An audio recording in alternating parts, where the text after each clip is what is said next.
Just a heads up, there will be some spoilers from the Poe Dameron comic series in this video.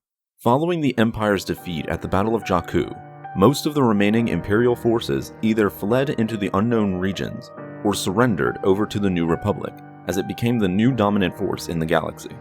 Many of the surviving stormtroopers moved on after the Empire's fall and reintegrated back into society as regular citizens, but that wasn't the case with all of them, as one stormtrooper went on to become a feared crime lord as he went on to form a powerful gang in the underworld. This stormtrooper went by the name Terex, and he was one of the few Imperial survivors of Jakku. Actually, after the Star Destroyer that held his superiors was destroyed during battle, one of his squad mates mowed down their captain and decided it was time to escape with their lives as New Republic soldiers were heading towards them. Although initially hesitant in abandoning his post, Terex ultimately agreed and followed suit with his partner, who went by the name Korlak. Together, they ditched their armor and hid on the desert planet, afraid that the rebels were hunting down all remaining Imperial troopers. About a year later, and the two of them were able to construct an ugly ship by combining the engines of a TIE bomber to the cockpit of an AT-AT Walker.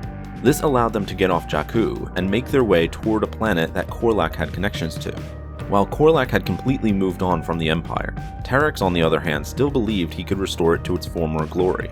They both arrived to Korlak's contacts, who were small-time crime bosses.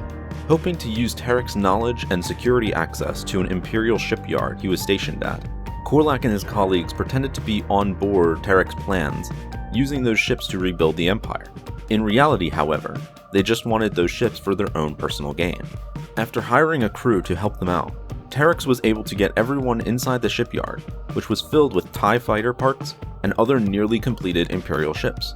Though the biggest gem of it all was the Carrion Spike, which used to be the personal ship of Grand Moff Tarkin. It was one of the most advanced ships during its time, having one of the most advanced cloaking and surveillance systems equipped. Anyway, after taking over the shipyard, they were able to acquire immense wealth by repairing and selling off the starfighters that were left behind.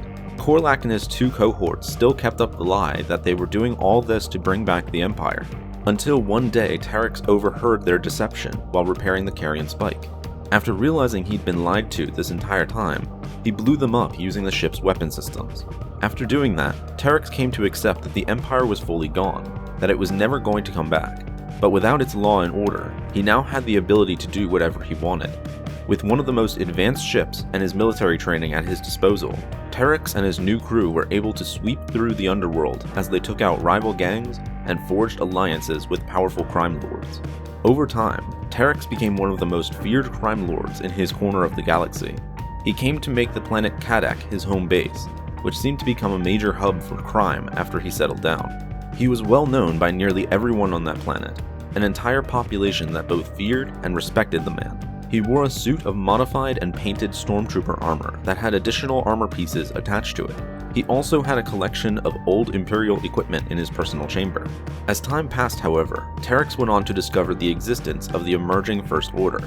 Still believing in the old Imperial cause, Terex went on to work for the First Order as he became a security bureau agent for them. Soon he became a menace to the Resistance and a personal enemy to Poe Dameron, but his allegiance to the First Order didn't last long, as he went on to disobey his superior's orders when he overplayed his cards by attacking the Resistance directly, which risked open conflict with the New Republic against the First Order. He was eventually captured, and his gang was destroyed by the First Order, which then went on to make him a slave by implanting cybernetics into his skull that made him a servant to them against his will. But he was able to overcome the cybernetics after overriding its control systems whenever he bashed himself in the head with an electro baton. He was later then able to force Phasma to remove the cybernetics permanently after Terex promised to reveal the location of Lor San Tekka, whom he had kidnapped earlier. After being set free, Terex gave out the location of Lor San Tekka to both the First Order and the Resistance, as at this point he didn't care about either of them and just wanted to watch both sides burn as they fought each other. His story has yet to continue past this point, but he did acquire a new set of First Order Stormtrooper armor, which he modified to resemble his old suit, which suggests that he will be returning to his life of crime, or that perhaps he has other plans in mind. Either way, this won't be the last we see of him. Thanks for watching this video by The Lore Master. Help support the channel by becoming a member on our Patreon page, and be sure to subscribe for more videos like this one. And as always, may the Force be with you.